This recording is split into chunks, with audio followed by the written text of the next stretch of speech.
आज के इस वीडियो में हम आपको एक ऐसी खाद बताने जा रहे हैं जो कुछ पौधों में खास काम आती है। जैसे कि आप देख रहे हैं इन दिनों गर्मी आ रही है, तो गर्मी को देखते हुए आपको ब्रोकली में आपको ये खाद डालनी है। और ब्रोकली में जैसे ही आप ये खाद डालेंगे तो आपकी ब्रोकली जो है वो बहुत अच्छी होगी। कारण कि जो दिन की गर्मी है और जिस तरह से हमारी मिट्टी की उर्वरकता ख़त्म हो जाती है। कुछ रेड कैबेज है, आप इसमें भी डाल सकते हैं, खीरे में डाल सकते हैं, मिर्च में डाल सकते हैं। लेकिन इसके साथ ही मैं आपको ये बोलना चाहूँगी कि हाल ही में हमने एक वीडियो शेयर किया था और उसमें हमने आपको एक खाद बताई थी, लेकिन वो वीडियो हमारा आपको उस वीडियो का कुछ पार्ट हमारा मिस हो गया था और वो पार्ट आप तक नहीं पहुंच पाया था।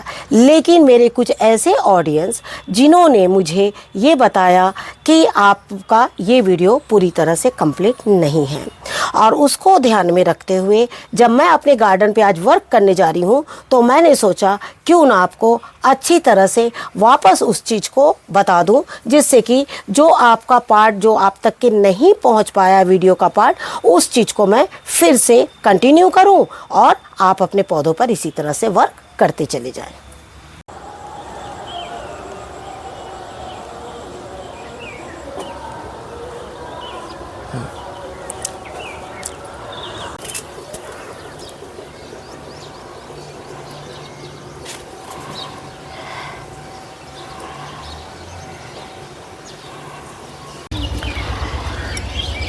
नमस्कार दोस्तों, स्वागत है आपका हमारे इस YouTube चैनल में। दोस्तों, जैसे कि हमने आपको बताया कि आज हम हार्वेस्टिंग के माध्यम से आप लोगों को नई नई खाद के बारे में बताना चाहेंगे। नई खाद का मतलब हमने लास्ट ईयर भी गर्मियों में कुछ ऐसी खादें बताई थी जिससे कि आप लोगों ने उसे डाला हो ना डाला हो, लेकिन इस बार आप ज़रूर से डालिए, जिससे कि आपके पौधे जो ठंड की सब्जियां हैं वो भी गर्मियों में काफ़ी अच्छी हो। जैसे कि आप देख रहे हैं इस वक्त ये गोभी जो है हम निकालने जा रहे हैं, और भी ऐसी कई गोभी जो है वो तैयार हुई है, उसको भी आज हम निकालना चाहेंगे। साथ में देखिए हमने इसमें बॉक्चाई साग लगा दी है और ये भी काफ़ी अच्छी उसमें तैयार हो रही है।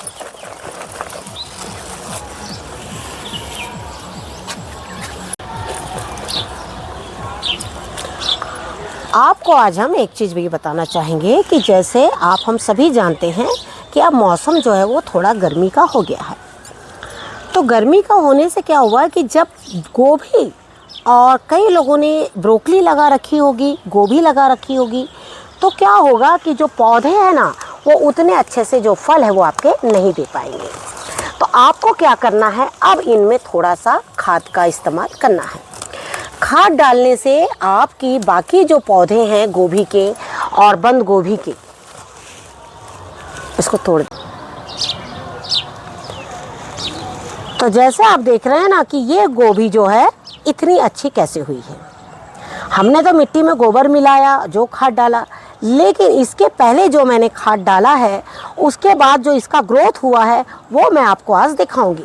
लेकिन इसके पहले मैं आपको कुछ ऐसी चीज़ें बताना चाहूँगी जिससे कि अगर आपके पास इन दिनों गोभी के कुछ पौधे हैं तो आप उसको किस तरह से रखें। सबसे पहले तो मैं आपको ये बोलना चाहूँगी कि अगर आपके पास इन दिनों गोभी के जो पौधे हैं, आप उसमें मिट्टी ज़रूर लगा दीजिए। मिट्टी लगाने का मतलब है कि कई बार ऐसा होता है कि हमारे गोभी के जो पौधे हैं उनकी जड़ें इस तरीके से अगर ऊपर आ गई है, तो अभी तो हमने देखिए इसमें मिट्टी डाल दिया है, तो आप क्या करें, उस पर मिट्टी चढ़ा दीजिए। मिट्टी चढ़ाने के बाद में आप उनके जितने भी पत्ते हैं किनारे से, उन सारे पत्तों को आप निकाल दीजिए, क्योंकि आप जब मिट्टी डालेंगे तो ये पत्ते जो हैं आपके वो सड़ने बिल्कुल ना पाए। इस तरह से पत्तों को निकाल दीजिए और पूरे गोभी में मिट्टी जो आपकी मिट्टी है उसको चढ़ा दीजिए। इन दिनों फरवरी मार्च के महीने में जो गोभी है उसकी मिट्टी में बिल्कुल भी सूखापन नहीं होना चाहिए। अगर आपकी मिट्टी में सूखापन होगा तो आपकी गोभी का ग्रोथ जो है वो रुक जाएगा। जैसे कि अभी हमने सबसे पहले एक गोभी तोड़ी है कंटेनर से, जो हम आपको दिखा रहे हैं। ये जो गोभी हमने तोड़ी आप देख रहे हैं, इसका ग्रोथ नहीं हुआ। कारण जानते हैं कई बार कंटेनर्स की जो मिट्टी है वो सूख जाती है और उसके बाद में आपके जो गोभी है वो बहुत ज़्यादा ग्रोथ नहीं हो पाता। जैसे हम आपको दिखाते हैं कुछ हमारी गार्ड गोभी। जैसे हमने आपसे कहा, गोभी हो, बंद गोभी हो या गार्ड गोभी हो, आप देख रहे हैं ये गार्ड गोभी, इसका कंटेनर जो है वो बार बार सूख जा रहा है और इसकी गोभी जो है वो बहुत ज़्यादा बढ़ नहीं पा रही है। कारण कि ये जो टूटा हुआ है इसमें से पानी निकल जा रहा है और इसकी जो गोभी है वो बहुत अच्छी तरीके से नहीं बढ़ पा रही है। लेकिन इसके साथ ही हमने और भी गार्ड गोभी लगाई है, इसके साथ ही हम वो भी आपको दिखाएंगे। जैसे आप देख सकते हैं ये हमने इसके पानी का बहुत ध्यान रखा है और ध्यान के साथ साथ में इसकी मिट्टी को हमेशा हमने गीला बना के रखा है। और आप देख सकते हैं कि ये कितने अच्छे से बढ़ी हैं।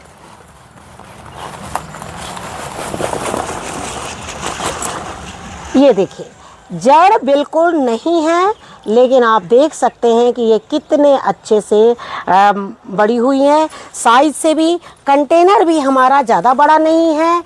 ये कंटेनर जो है हमारा ये 9 बाय 9 का कंटेनर है। 9 बाय 9 के कंटेनर में एक गार्ड गोभी जो है वो काफ़ी अच्छी हो जाती है। हालांकि ये अभी और बढ़ सकती है, लेकिन मैं चाहूँगी कि इसे आज मैं गोभी के साथ ही इनकी हार्वेस्टिंग कर लूँ।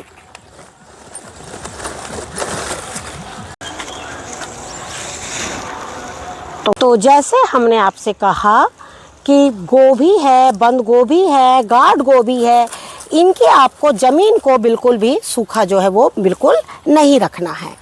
अगर आप इनकी ज़मीनों को सूखा रखेंगे तो आपकी जो गोभी है वो बहुत जल्दी गर्मियों में सूखने लगेगी। जैसे कि काफ़ी दिनों पहले आपका एक सवाल आया था कि मैम हमें कोई ऐसा बैक्टीरिया कल्चर बताइए जिससे कि हम अपने गार्डन में डाल सकें। हालांकि हमने लास्ट ईयर डाला था, लेकिन हमने उसे कोई नाम नहीं दिया था। लेकिन आज हम आपको बता रहे हैं कि गोभी और बंद गोभी और फूल गोभी जो भी आपने लगा रखी है उसमें आप कौन सी खाद डालेंगे जिससे कि आपकी गोभी जो है वो इस तरह से आएगी। और अभी तो हमने एक तोड़ी है, लेकिन बाकी आप देख रहे हैं कि किस तरह से तैयार हो रही हैं।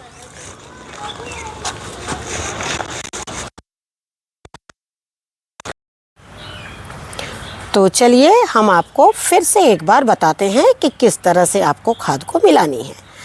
और हम भी चाहते हैं कि हम जो आपको खाद बताने जा रहे हैं ये खाद हम आपको ऐसे बताएं कि आप भी अपने पौधों में अच्छे से डाल सकें।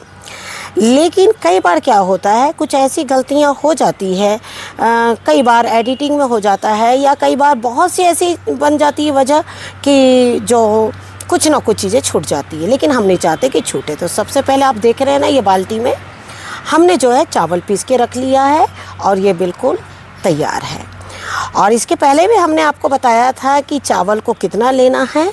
चावल आपके ऊपर में डिपेंड करते हैं कि आपको चावल कितने लेने हैं। इस टाइम पे मैंने जो चावल है कम से कम ½ kg लिए हैं इस बार, क्योंकि पिछली बार मैंने 1 गिलास का आपको क्वांटिटी बताया था, लेकिन इस बार मैंने ½ kg चावल लिए हैं। कारण जैसे आप देख रहे हैं काफ़ी पौधे हैं तो इतनी खाद जो है मुझे लग जाती है। अब देखिए मैंने चावल को अच्छी तरह से पीस लिया है, बना लिया है। और लेकिन एक चीज़ बताऊंगी कि चावल जो है ना इस तरह से बकेट में ना जम जाते हैं। आपको क्या करना, चावल को इतने बारीक पीसना है कि उसमें जैसे आपने देखा अभी मेरे हाथों में बिल्कुल जो है वो चावल नहीं आए हैं, तो आपके भी हाथों में जो है वो चावल नहीं आने चाहिए। बिल्कुल पतला पानी इस तरह से चावल बारीक पीसने चाहिए। आपने चावल पीस लिया, चावल को आपने साबुत चावल को 2 दिन भिगो दिया, उसके बाद पीस लिया, उसके बाद इसे 3 दिन बिल्कुल भिगा के आप ऐसे ही रख दीजिए। जिस तरह से हम इडली के लिए चावल तैयार करते हैं आपने देखा होगा, तो उसको किस तरह से हम लोग भिगो के रखते हैं, बस ऐसे ही। ये देखिए ये चावल भी मैंने बिल्कुल आप लोगों को दिखाने के लिए तैयार करके रखा हुआ है कि इस तरह से आप चावल पीसेंगे। आप देख रहे हैं ये पानी जो है ना वो ऊपर रहेगा और चावल जो है नीचे जमे रहेंगे। लेकिन अगर आपके बिल्कुल बारीक चावल रहेंगे तो जैसे आप घोलेंगे ना तो देखिए पानी में जो पूरा घुल जाएगा। लेकिन यही अगर मोटा चावल रहता ना तो ये पूरा पानी में नहीं घुलता, दानेदार जो पार्ट है वो बहुत नीचे जमे रहते, लेकिन इस वक्त जो बिल्कुल भी नहीं जमेंगे। तो अब आपको हम बताते हैं कि अब आपको इसमें क्या क्या मिलाना है। सबसे पहले तो मेरा उसमें ये छूट गया था कि आपको कच्चा दूध लेना है कि पक्का दूध, तो मैं आपको बताना चाहूँगी कि इसमें हमें कच्चे दूध का इस्तेमाल करना है। दूसरी बात, मौसम का भी ध्यान रखना है। जैसे आप देख रहे हैं कि ये मैंने इसमें आधा किलो चावल के लिए मैंने 250 ग्राम दूध लिया है। 1 गिलास चावल कम से कम उसके लिए मैंने 100 ग्राम दूध लिया था, इसमें मैं 250 ग्राम दूध ले रहा है। लेकिन जो दही है ना, दही आपको सिर्फ इतना ही लेना है, 25 से 50 ml कहिए या 1 टेबल स्पून कहिए, बस दही इतना ही लेना है। अब देखिए, दही और दूध दोनों साथ में क्यों लेना है। अगर हम खाली दही लेते तो वो बहुत ज़्यादा खट्टा हो जाता, इसीलिए दूध और दही को एक साथ लेना है, जिससे कि आपका ये मटेरियल बहुत ज़्यादा खट्टा ना होने पाए। जब भी प्लांट्स में बहुत ज़्यादा खट्टे छाछ की मात्रा ज़्यादा होती है तो प्लांट जो है वो ख़राब होने के चांसेस रहते हैं, और यही वजह है कि जब हमें खट्टी छाछ का इस्तेमाल करते हैं तो उसमें पानी बहुत ज़्यादा इस्तेमाल हम करते हैं। एक चीज़ और बताना चाहूँगी, लास्ट टाइम मैंने आपको सीधा कहा था 1 गिलास चावल को आपको 20 लीटर पानी में मिलाना है, लेकिन आज मैं ये जो लिक्विड मिला हुआ है इसको मैं 5-5 लीटर के कंटेनर में मिला के दे रही हूँ। अभी मैं देखिए आपको एक चीज़ और बताना चाहूँगी, आप लिक्विड कितने पानी में कितना भी डाल रहे हैं वो ध्यान नहीं देना है। सबसे बड़ी तो आपको मैं थिकनेस दिखा देती हूँ कि एक पानी में उसकी कितनी थिकनेस दिखनी चाहिए। वो पानी देखकर ही आप पहचान जाएंगे कि बस इससे ज़्यादा जो पानी है वो मेरा गाढ़ा भी नहीं होना चाहिए और इससे ज़्यादा पतला भी नहीं। देखिए जैसे 1 गिलास मैंने डाल दिया, ये 5 लीटर का कंटेनर है, और अब आपको मैं दिखाती हूँ कि इसकी थिकनेस कैसी होनी चाहिए। पहले तो अच्छी तरह से ना उसको मिला लीजिए, और मिलाने के बाद में देखिए आपको मैं दिखाती हूँ कि इसको किस तरह से, ये देखिए, हाँ ये देख रहे हैं ना आप, ये देखिए। अब आप ये ग्लास में ये लिक्विड देखिए, इसके देख रहे हैं ना आप, बहुत पतला पानी है, और इतना ही पतला पानी आपको सारे प्लांट्स में डालना है, जिससे कि आपके जो प्लांट्स है वो अच्छे रहें।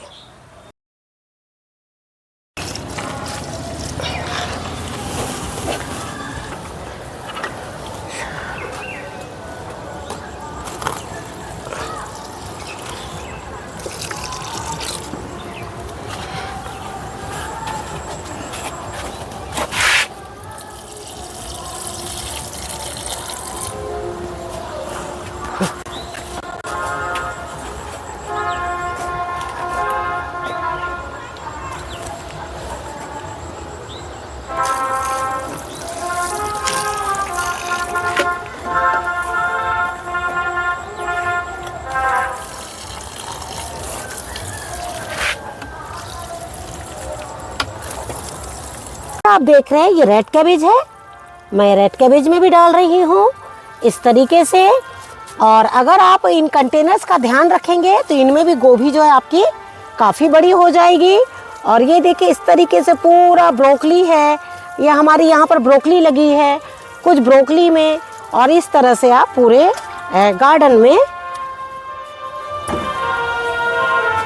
गार्डन में आप इस तरीके से पानी को डाल सकते हैं। अब आप ये बताइए, क्या ये हमारी खाद महंगी है? बिल्कुल भी महंगी नहीं है।